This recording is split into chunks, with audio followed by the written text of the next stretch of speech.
The Associated Press reports ISIS terrorists, already rampaging through much of Iraq, have captured the ancient Syrian town of Palmyra. The President Obama is focused tonight on another enemy.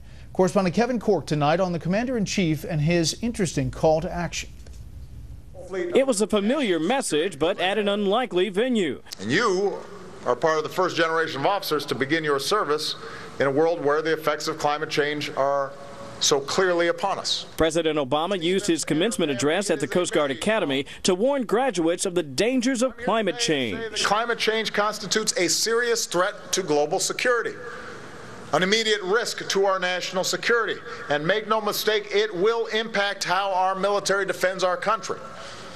And so we need to act, and we need to act now. The speech was timed to coincide with the release of a White House report on the national security implications of warmer global temperatures. That study cited the unique threat rising sea levels could pose to Coast Guard stations and thousands of military facilities. The report suggested more climate changes could mean more natural disasters, and that could strain already limited Guard resources. In making the broader connection to national security, the president also cited severe drought conditions in Nigeria, which he said led to economic instability and later the rise of the terror group Boko Haram.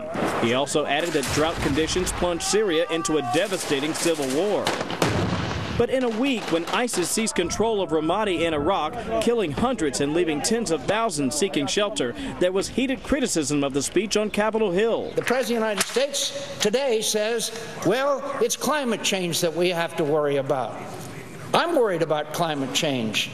Do we give a damn about what's happening in the streets of Ramadi? The fall of Ramadi in Iraq, the brutal terrorist attacks by ISIS, these are clear examples of the real threats that must be addressed by President Obama. This on a day when Iran's supreme leader again ruled out future international inspections of Iranian military sites, threatening the success of the U.S.-led nuclear arms talks. The rude and shameless enemy expects us to make the way open for them to come here and talk and negotiate with our scientists, professors, and researchers about a substantial and domestic scientific progress of the country. Such permission will, under no circumstances, be given. Even as the president, Brett, was warning graduates about climate change, you may recall just last week his administration gave Shell the green light to begin oil exploration in the Arctic. Now, it's part of the so-called all-of-the-above energy strategy here at the White House, but it was certainly a move that got a lot of environmentalists upset. Kevin Cork live in the North Lawn. Kevin, thank you.